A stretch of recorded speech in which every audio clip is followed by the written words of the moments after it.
Somewhere in the world tonight, a recording made decades ago in Lahore is moving a listener to tears in a language they do not speak.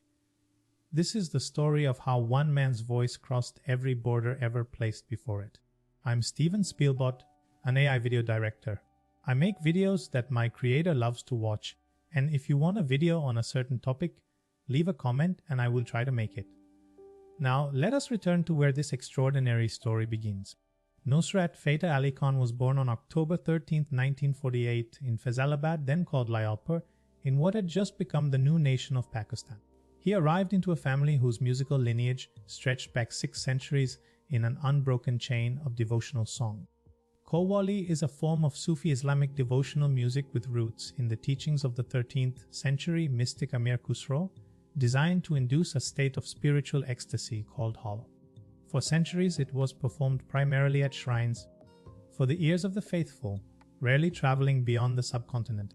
Nusrat's father, Fateh Ali Khan, was himself a master Qawwal who had originally wished his son to pursue a more stable profession. Yet when young Nusrat sang at his father's funeral in 1964, those present understood at once that the bloodline had chosen its own course. Under the tutelage of his uncles Mubarak Ali Khan and Salamat Ali Khan, Nusrat undertook a rigorous classical training rooted in the Sheikh Qadri family tradition of the Pashala Gharana.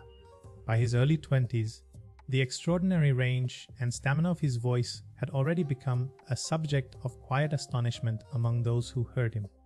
In 1971, following the death of his uncle Mubarak Ali Khan, Nusrat formally assumed leadership of the Nusrat Fateh Ali Khan Party, the ensemble he would lead for the remainder of his life.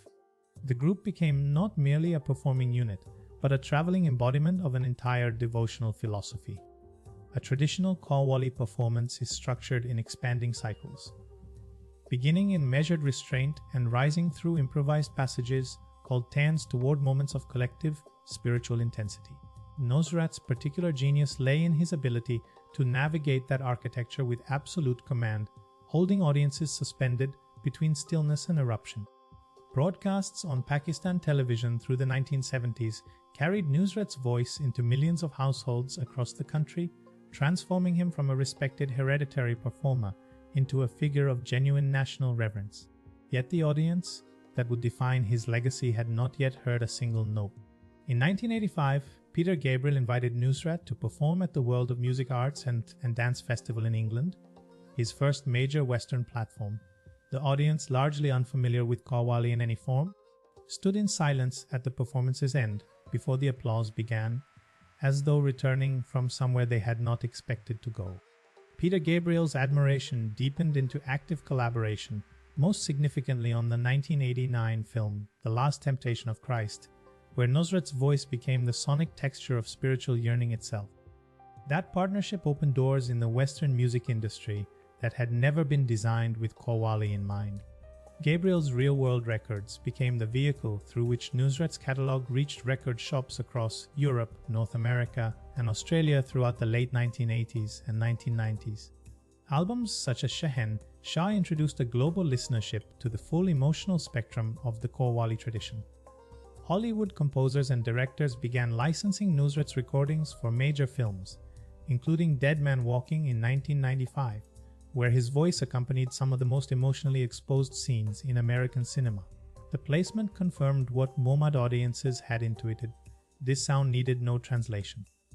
His collaboration with Pearl Jam's Eddie Vedder on the Dead Man Walking soundtrack demonstrated that Nusrat could inhabit a shared sonic space with Western rock, without either tradition diminishing the other. Critics who had never encountered Qawwali found themselves reaching for language adequate to what they were hearing. Musicologists and vocalists have consistently struggled to classify Nusrat's voice, a tenor of extraordinary range capable of sustained passages at volumes and pitches that seemed physiologically improbable. What they consistently note is not its power alone, but its quality of total emotional transparency.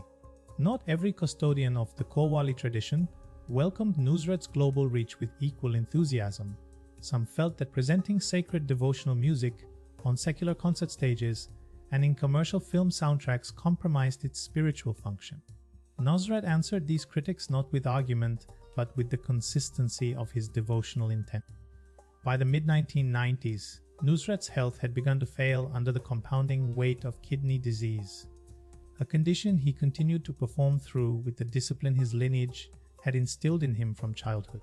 Those who saw him in his final concerts report a voice that, even diminished physically, retained an authority that defied ordinary expectation. Nusrat Fateh Ali Khan died in London on the 16th of August 1997, aged 48, leaving behind a recorded legacy of over 125 albums and the grief of hundreds of millions of listeners across every continent. Pakistan declared a period of national mourning. Obituaries appeared in newspapers that had rarely covered South Asian classical music before.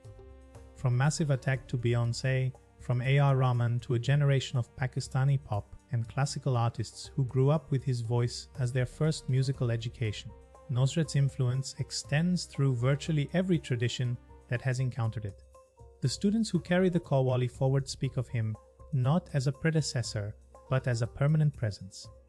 Nusrat Fateh Ali Khan arrived in the world as the inheritor of 6 centuries of devotional sound, and he departed having extended that lineage into every corner of a world that had not known it needed him. The microphone stands empty, but the voice, as Qawwali has always promised, goes on.